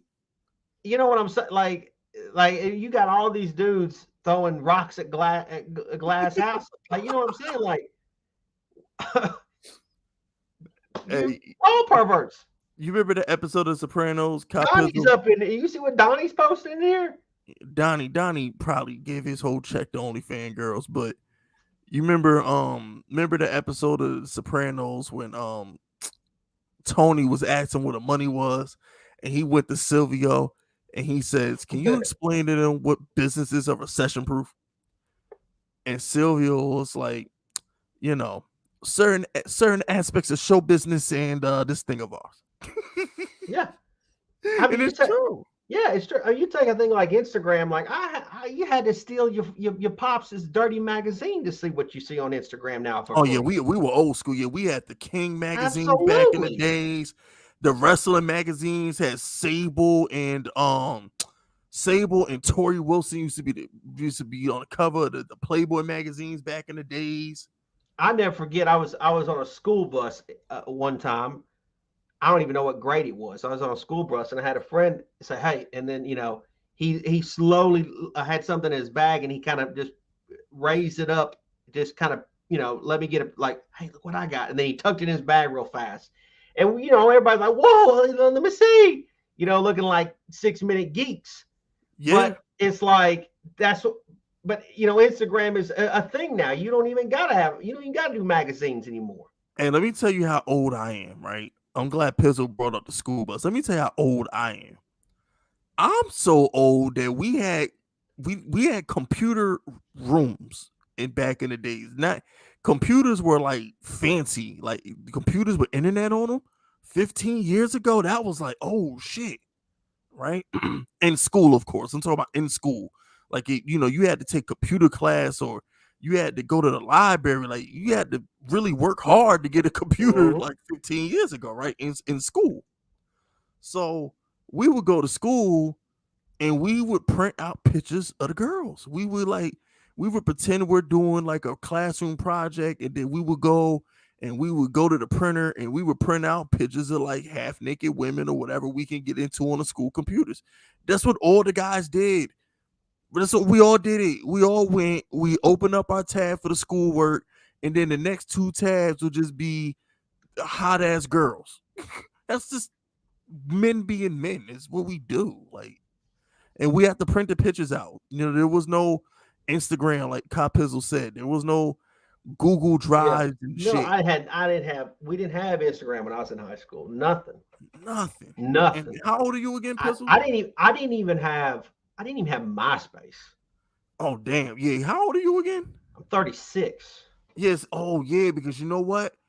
MySpace was new when I was in high school. It was new. I didn't get a MySpace until the end of 2004, and that's when I graduated high school. I graduated 08. But I graduated in May of 04, and I didn't get a MySpace till like December 04. I didn't even get a Facebook. So did you even have a cell phone? Yeah, I had a cell phone, but like it didn't operate like you would operate today's cell phone. Like it was actually like it was just meant to be a phone. Like I remember, like I didn't even do hardly text messages. I actually wrote notes to people. Yeah. Oh my goodness. My crush, my high school crush, we were definitely exchanging fucking notes. Oh my gosh, I'm old. Oh yeah, we definitely. I'm trying to think when I want to say I didn't get a cell phone until like I started driving. So like maybe 16. But like that's and maybe I honestly don't remember, but like that's the thing is like I spent some of my high school with. I'm trying to think. I might have had one to start high school, but I don't know what it's like to be in high school with a phone like it is today. Oh no. Oh, I wouldn't have made it. I wouldn't have made it. Like I legitimately wouldn't have made it. Mm-mm. No clue. I wouldn't have made it. There's no way. Is no way I would have made it through. I bet I didn't go to class I didn't go to class 15 years ago. We couldn't even get like even like information, like the daily information, like so for example, so many people. For example, what he's saying, like the Dolphins, the news about the Dolphins. I wouldn't have got that information until after school. Agreed. Yeah, like that information wouldn't ever even like. I remember like the biggest trade. Oh, man, it may not even be the biggest trade, but like I want to say was like when the Broncos and Redskins did a Champ Bailey for Clint Porter's trade. I was in high school. I can't remember what grade I was in, but I remembered like getting out of school and like either hearing that on the radio or something and just being like just dumbfounded. But that trade had happened like in the middle of the day. Yeah. But I wasn't getting it till like hours after the fact. It wasn't like I had a phone that alerted me or anything like that. Same thing when Kobe dropped 81. I had to wait to go to school the next day Yeah, to I would talk have. about it. I wouldn't have learned anything though if I had a phone like today. I'd have been on it all day long. Yeah, I would have just Googled everything. Like what? Yeah, I would. Yeah, I would have Googled everything. Yeah, exactly. I would have never had. My grades would have been 10 times. That's why kids But I'm nowadays going to go to tell you something. school. But and maybe I could be wrong. There might be some dudes in here that are in high school now. If a chick was a baddie at my school, I'd probably be trying to find her on Instagram. No. See, here's the thing, Pizzle. Here's the thing. All right, so which another thing too is like the dudes of today, like it's so much easier to ask girls out today than it was back then. no. God Yes, it disagree. is. No, God You can disagree. slide in a DM. You couldn't do that back in No, the hold on. day. Here's the difference. So here's where I'm gonna disagree with you. Now I employ a couple of 19, 20-year-old girls. We don't gotta get into that. I'm around these little young kids, and let me tell you something. They're weird. They don't know how to talk to you. Everything is about Snap and Instagram, and they put on these personas on their Instagram, and that's how they're judged. You see, you and me, Pizzle, we're from the era where it's like, you get you lock eyes with a girl, you walk up to her, and you spit your game, and you get that girl based on an interaction, a personal interaction, not going to my Instagram and seeing how many likes I have. Could you imagine not being able to pull the baddie because you don't have likes? All we had to do was look good, smell good, and not say no dumb shit, and we pulled the baddie. Nowadays, you gotta have likes, followers, and nah, Pizzle. We grew up in the right era, bro. No, it was No, I no. don't. I wouldn't trade my era, but I'm just saying. I feel like they got more options now. They have more options, but it's harder because what if your Instagram ain't popping? What if your Instagram you got 5 likes and that girl probably Man, like, I oh, guess I that's. can't date I him. guess you're right about that. I wasn't thinking like that. Nah, man, all we had to do was look good, smell good, and talk slick, and we can get any girl we wanted to 15 years ago, man. 15, 20 years ago when we were in school, we had to be men. We had to really be 60-minute men. I remember what Nowadays, I tell you something. I'll tell you a funny story about me. When I went to I went to obviously high school or whatever, and so I get out of high school. I'm going to college, and I go to college, and I meet one of my friends from high school came with me. Like we were gonna room together. Well, we ended up meeting these other two guys that wanted to move into a 4-person dorm kind of deal, but they were older. They were like juniors in college, and so we were like, my buddy and I were like, yeah, we'll move in we'll do it with these guys, whatever. Well, anyways, they were dating girls that were on the dance team, and one of them was a dance team. One of them was dating a cheerleader. And so we'd have parties, and they'd come. These girls were so much different than high school girls. And they were women. They weren't girls. They were women. And I never forget telling my buddy, like, "Oh shit, we in the big leagues now. word. Like we in the big league. Like what they like you ain't like you can't just give that little shit that we were doing in high school. These are women now." And so I remember being at one time, it's so funny because I'm always talking about 60 Minutes now, but I remember being intimidated as hell with women when I first got introduced to like legit college girls. So funny story about that. I remember those days. I want to say my. I want to say How the hell did we go from Giants to this? Damn Deshaun Watson. Yeah. That damn Deshaun Watson, but all I'm gonna say is this. We sympathize with him, don't we? A little bit. Little But bit. to put a bow on this, you young kids out there, what, 14, 15 years? Yeah, it actually been 15 years ago because my senior year was 07. because I graduated in '08. So Christmas of 2007. Y'all want to know how I went and tried to pull my first crush? I went to JC Penney's or whatever the fuck. I went and got some Polo Black cologne. I got me a little flip phone for Christmas and a nice pair of tennis shoes. I think they were all white Air Force Ones. And I went and I spit some game. And that's how I went to try to get my crush. I didn't slide into a DMs. I didn't have some fake facade on Instagram for likes. I had to be a man cop pizzle, and I had to walk up to her and say what I had to say and make sure, I wasn't a damn goof. And that's how I had to try and get my first crush. And it worked. I fucked it up later, but that ain't the point. The point is it worked at the time. You know what I'm saying? Is,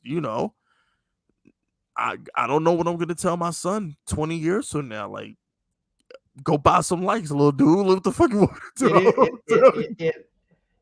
There is a I don't honestly don't know what they like and what I mean. I'm maybe I am lost because like I would think that it would be, like be straight up, like go up just face to face to them. No, not no more. They might think you weird. Nah, not this generation. These young kids nowadays, you run up on a girl nowadays try to run some game on her, she might be like, ugh, what are you doing? Why are you talking to me? Yeah, I'm too out of the loop now. I'll be honest. Facts. I did have some. I had my fun. Yeah, I ain't have enough fun. I'm still having fun. I gotta make up for some lost time. I had some down years. I gotta make up for those years. But one thing I am noticing is just like,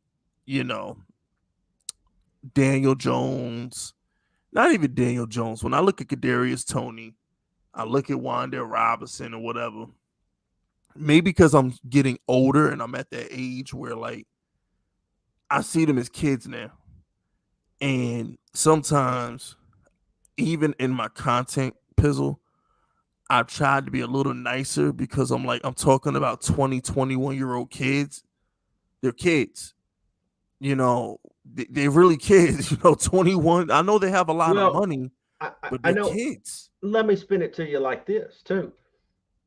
And I know some people don't care about this because they're like, well, it's a job. You should just perform. But I'll say this, like, I mean, if you put yourself in their shoes, Robinson, who was playing at Kentucky, and I've been to Lexington, Kentucky multiple times. Like, ain't much going on in Lexington, Kentucky. I'm just gonna be honest. I mean, you got a lot of horse farms, and you got the University of Kentucky. But outside of that, ain't much going on in Lexington, Kentucky. And now all of a sudden, he's in the biggest city in the world. Like that, like forget like running the right route or catching the ball. Like from a human element, he's taking in a lot. Yep. A lot. And even same thing happened to Daniel Jones. You went from Duke University, who they care more about basketball there than they do football. You're not the prime athlete of the whole university. Excuse me. You're not even, there's no pressure. I mean, yeah, you ball out, you do what you got to do to be an NFL draft pick. But now you go from there to the biggest city in the world, and they're asking you to be a franchise quarterback and a savior now of the franchise. Like that's a huge human responsibility that never gets weighed in. No one ever talks about that. Never talks about that. And so you got to respect these dudes to be able to leave what they feel like is a comfort and go to, and some of them obviously embrace it. Like I think Thibodeau, for example, like I think he probably was ready to get the hell out of Oregon and go play under a big city like New York. Like he was thirsting for that, but that doesn't mean that Wan'Dale wants that. Daniel probably liked coming to the Giants, maybe because of Eli, but like, who's to say he didn't have a preference where he wanted? He may not wanted to come to New York. I think he did, but like, you don't know really for sure, right? Like he may have had a preferred city. Like if I was a like I'd like to play in Miami. I think it'd be cool to play in Miami if I had my choice. You know, I've And been the to thing and the thing is just like they gotta grow up. yeah, They're they still gotta kids. they're still kids. Like even Absolutely. Kayvon, what is Kayvon? 22, 21, 22? I think he's 21. Yeah, he dude. When I was 21, I ain't know shit. I know. Call it what it is. Like I didn't Absolutely. know shit. Didn't know shit. So it's like, And that dude just moved across the country. You know, I think he played high school ball in California. And he's moved across the country now, living a whole new life. And I think he wants it. I think he wants this lifestyle. But the fact is like he's still learning how probably where to drive to go to places to eat and pick up yeah, clothes and all kinds of shit. Like there's other things he's learning he don't other even know than who he is yet. He, exactly. like my older cousins. It's funny, not to make a joke out of the situation. But I remember my older cousin said, "Yo, like your opinion don't even matter to me till you like 27. Like shut up." And I didn't get it at the time, but now I get it. It's like, bro, like Well, it's like when someone tells me, so when someone's young, like 19, 20, 21, and they try to have a political conversation, I'm like, you don't even know shit. You don't know because the way you think, truthfully, the way you think when you're 19 or 18, double your years, you ain't going to be thinking like that when you're 36, you're 37. gonna be a completely different You're going to be person. a They don't see it completely now. different person. They're gonna be a completely Completely different person. That's reality. And like if you Mhm. ain't a completely different person, then you probably still immature and haven't grown up yet. Exactly. And it's like you look at Odell Beckham, and I'm like, this guy Odell Beckham was a nobody. And then this 21-year-old kid makes the greatest catch of all time. And now he's the biggest star in the country besides LeBron James. It is like, how do you expect Odell Beckham to react? He's the biggest star in the biggest city in the country. Well, He come but on. playing in New York, and it's because of the fan base and the media. They put all this crazy pressure. I've said this before multiple times. I think the fan base ruined OBJ. Yeah, I do too. I think the fan base absolutely ruined OBJ. I wanted OBJ to succeed. I never wanted him to He was such fail. a quiet kid Yeah, until that because he was catch. where was he coming out of? He was coming out of LSU. LSU. And he wasn't Have you even the been best to receiver on the team. Baton Rouge, Louisiana? There ain't shit going on down there other than Nothing. LSU. And he There's wasn't even the best receiver on the team. It was Jarvis. I know it's so funny because like I like Jarvis more than I did Beckham coming out of college. I personally did, and obviously, and I don't. I mean, Jarvis has probably had less drama in his career, but I think overall OBJ's been the better. Oh yeah, hands down, he's been better. You know what I'm But saying? that's But yeah, to come out of Louisiana, which that's a different place in the South than almost all the other Southern states. I mean, they're just different down there. Uh, and then you go to New York.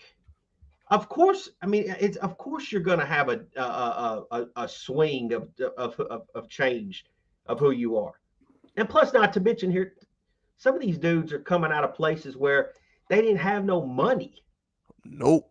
and now all of a sudden you give this person $1 million or millions of dollars, and now you expect them to just be, you know, we don't know how. Man, Like, let me tell you something.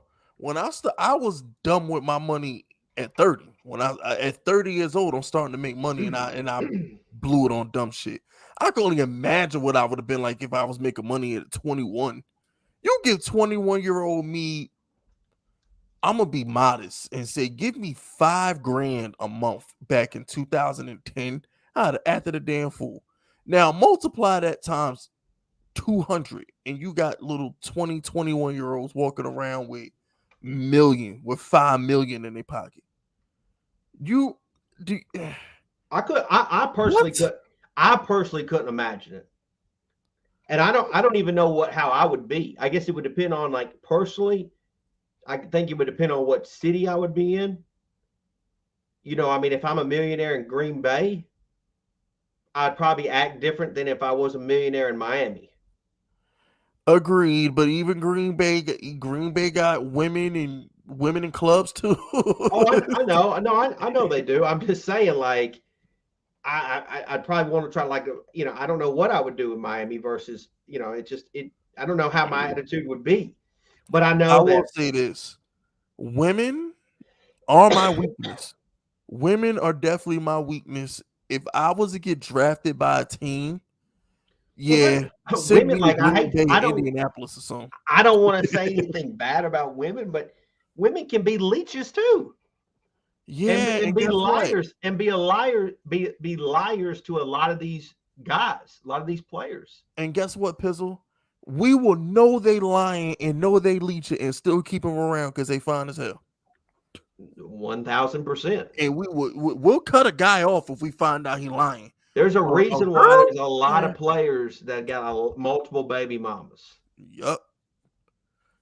And when I cover these players, like I said, I'm getting older. I turned 33 in a couple hours, and it's just like I look at them sometimes, and I'm like, man, they look so young to me. They look like kids to me now. It's weird, and it's like I look at these kids. I'm like, damn, y'all so young. Y'all look like children. It just, and I look at them like, man, like I'm putting my hopes and beliefs in this fucking young punk.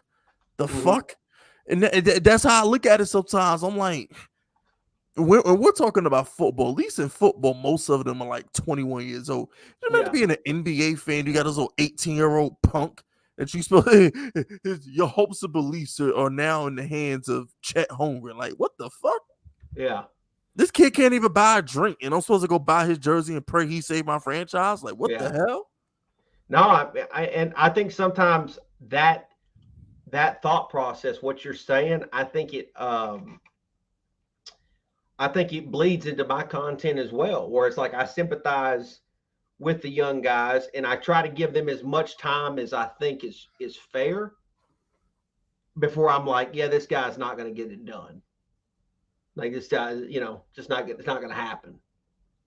And I don't think there's a lot of people that put it that consider life into the football.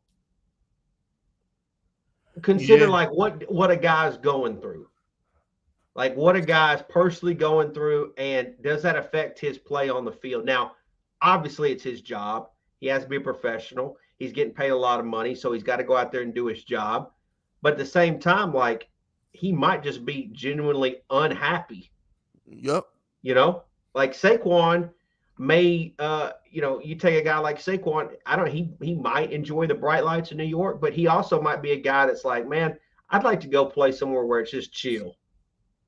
but one of the things I liked about Saquon is a guy had a girl and a kid when he got drafted. I love that because I'm like, he's got a daughter, he's got a girl. He ain't gonna be out doing no dumb shit. He That's can't. true. No, I like that. that's legitimately true. I mean, a guy that's, yeah, absolutely. Now, I will say that I think sometimes this is just a personal thing. I think that sometimes when you have kids, it kind of takes a little bit of that dog out of you, a little bit, just because you kind of, there is some that believe that, like, it makes players or people more hungry.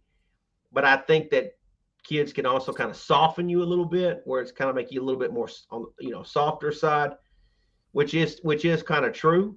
But it depends on how each person, each individual handles it. But it is something to consider, like, good or bad. It's something to, that doesn't get talked about enough. Well, I can let y'all know now. I'm gonna be marshmallow fist when I have my child. 'Cause I love kids. I'm gonna be a damn marshmallow when I have my kid. I definitely. I'm well. You know what? No, I can't say that because I'm a moody fuck. It was kid or no kid, I might wake up on the wrong side of the bed. I have to air somebody out on this fucking channel one day. But the principle of the situation is, I do I love tell you kids. who I tell you who I respected a shit ton as a player was Philip Rivers. That dude had like 7 kids. That's a And man's man right there. yeah, that dude always went out there and played his ass off. Populating this planet. Shout out to Yeah, Phillip Rivers for populating the planet. absolutely. But he was out there still competing hard. And like Oh shit. I don't think every player's like that. I think My some man kind of Phillip Rivers really had the Brady bunch at the crib, it man. really did. And I guarantee I'll make one. I don't know what his boy to girl ratio is either. But You know? if he has multiple boys, I bet you anything that one of them makes it to the league. Yeah, one of them gonna get the gift. And the thing is, like with Phillip Rivers, man, it's like, bro, that's a lot of his house is A never lot of quiet. kids. His patience has got to be That's like a lot next of level. kids. I think anybody that has that many kids is a little bit psycho. Hey, I'll tell you what, that motherfucker Brady retired for 2 months and said, I'm going back to work. I said, Yeah, Brady kids must be bad as hell. He retired for 2 months and went back to work. no question. No, yeah. He said, yo, I'm going to go spend some time with my family. And look, I tell people, Pistol, women are women. It don't matter how rich they are, how poor they are. They naturally nag. Women are always going to nag you. Take out the trash, Tom. Go fix this, Tom. She That's has to go to why recital, Tom. I always, if any young guy ever asks me advice about it, I will always say, you can care as much as you want how they look, but can you live with them? That's what you need to ask yourself. Don't worry about what your boy thinks if she's cute or not. Ask the question, can I live with this girl? And if that question is no, you need to let her go. Listen to Pizzle. Because you're Listen not to gonna him. stay with her for if you can't live with her. Don't matter how hot she is. If you can't live with her, it don't matter. Exactly. You Listen can't to keep Pizzle. her. Listen to him. This is facts. It's it's so funny because like there's people out there like I wish they would. It wouldn't be because we obviously live in the Bible Belt or whatever, but there's a lot of people that are against like you got to get married first before you can like move in together or do any like you know what I'm Right. saying. Like there's some that's real Old personal. school. Like, yeah, Yeah. they're old school. At least I know a lot of people that are still like that. I'm a believer like you need to live with each other for like a year Agreed. before you even say ever after. Because Agreed. like there's some things that's going to happen that you're like, well, damn, I didn't see that coming. It's easy to date a girl and then for hang out with her for a weekend and then go away for 3 or 4 or 5 days and then come back and then do it all over. But like when you wake up every single day and then you got to come home to that person every single day, first thing you wake up to every single day is that person. Some dudes can't handle that. I'm one of them. So I'm gonna be honest with you. I don't ever plan. I want kids, but I don't plan on getting married. If I get married, that means I've been with that girl at least 4 or 5 years. We've lived together for at least 2, 3 years. She know I ain't shit, and I know she ain't shit, and we've accepted that. And fuck it. All right, it's not gonna be something that, oh my gosh, I've known you for a year. You're about to have my child. Let's get married. Nah, we ain't doing that. Even if we got kids, like Pizzle said, I need to live with you for an extended period of time. We need to have a couple arguments. We need to sort Yeah. out some bills. You need to We need take a to think about trip. our future. You need to take a trip. You need to go like 10 hours away from your house and it just be you and her and see if y'all two survive.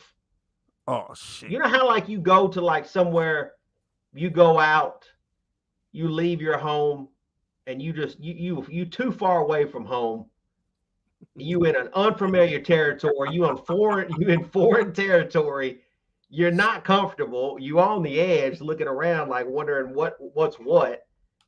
And if you only got your partner with you and you can survive under that stress, like that matters. It matters. Anyways. All right. See. Okay. That's my advice. That's my advice is can you live with them? If you Let me can't, you see. got to move on. All right. He doing too much. Go in timeout. Go to your corner. Go stay in the corner. Put your head in the corner and don't come out till I say so. You doing too much. But yeah, freaking one guy over here talking spicy. But yeah, all in all, you're not gonna get content like this from nobody but Fisk and Pizzle, okay? Giants Outsiders. You get We're everything gonna for be the back. We're gonna be back next Wednesday, next Wednesday. which will be And the day before their first preseason game. our preseason game on a Thursday. Yeah, I think our first one's on a Thursday. Let me make sure and check. I mean, you got me thinking it might not be, but I thought I it have no was. clue. I don't be thinking about no damn preseason game. I saw Tim Patrick Well, I tear his mean, ACL yeah. today. So our first preseason game, yeah, is August is next Thursday, August 11th, at New England. Which, by the way, I didn't know.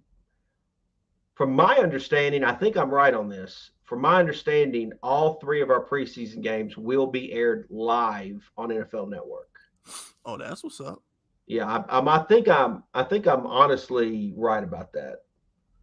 Like I know that I know that every preseason game will eventually be aired on NFL Network, but I think our every one of our games is going to be aired live, and so that's really cool.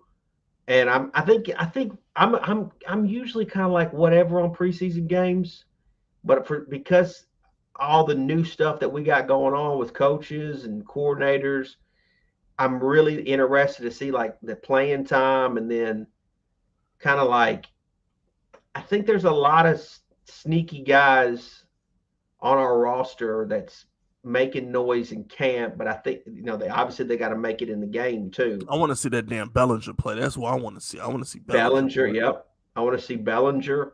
Uh, I want to see Beavers, linebacker out of Cincinnati. I want to see Belton, the safety. Um, Richie James has been getting a lot of hype. Here's Receiver. the thing, though, right? Here's my problem. I was with you, Pizzle, until about 2 o'clock this afternoon. Once, because the Broncos, Tim Patrick just tore his ACL. That's the second best receiver. And then the reality set in on me, Pizzle, that like shit is real. You know, like these injuries, like I just want the Giants at this point. Like I was looking forward to preseason, like you said, because I want to see Did Belton certain break his players. collarbone? Who?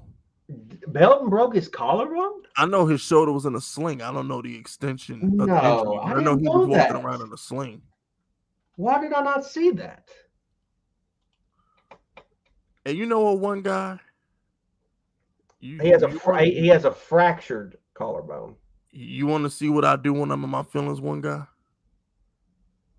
You know what I'm saying? Nah, I ain't gonna do that. I'm older. Younger me would have I banned him from my completely fucking missed channel, that. but I'm young. I'm too old now. Well, I guess I won't be seeing Belton in preseason. Yeah. I didn't know the extent of his injury. I just knew he was in a sling. I'm a spare him. I don't block people anymore. I need my haters. I need my haters. I do. I was gonna block them and be petty, but what do I gain? What was you saying about preseason state? Oh yeah. Screw him. So what I was saying about preseason is reality set in on me that these players can get hurt at any time, and I'm just sitting back like, Yeah, man, just I, give them a half and get them the hell out of there. I don't even want to see them play next yeah. week. Well, here's the reality. Like, and I don't think Belton is really this just yet, but somebody significant is going to go down for the Giants at some point. I just want. I'm being. I want to take the Sean McVay route. Fuck it. I don't want to play a soul in the preseason. Whether it's preseason or practice, somebody significant, it's going to happen. It always happens. Just don't be on offense. That's all I'm asking. Just don't be on offense. It's some. I mean, I don't know where it be, but like it's So so funny because I think with Wandale and Tony, it's like, I'm hearing everybody. They're like, oh, they're going to be a problem, and I keep thinking like, I just want to make sure these two get a lot of playing time together this year. Yeah, You you know what know I'm what? saying? Knock on wood. I just have a feeling that this is our year. I think the karma. I just think eventually, Pizzle, this shit evens out. We've been snake bitten for a couple years, We're especially due. last year. We're due for We're sure. due. I just think we're due. I'm not even gonna trip on injuries because I honestly, with all my heart, believe we're due. We've been pretty screwed over with injuries the past couple years, and I really think that this evens out eventually. So I think we'll be fine. I think the football guys are on our side this year. For the injury guys, I think the injury guys are on our side. I think we'll be fine. We desperately need them to be. It's like Saquon too. Like I really want Saquon and Daniel to both play a full season because there's so much importance of what to do with them long term contractual wise that I just want them to both earn whatever's given to them. Whether Agree. it's not an extension, whether it's not being on the Giants, or whether it's a huge contract, like just go out there for this season and earn what you earn, and not have this speculation of, well, he was going to do this but he got hurt, so we have to take what we got. You know what I'm saying? Like that's Yeah. those two. Obviously, whether it's a lineman or a receiver, somebody's going to get hurt. And just I think I saw too the other day, like James Washington for the Cowboys, he got hurt. They're super thin at receiver.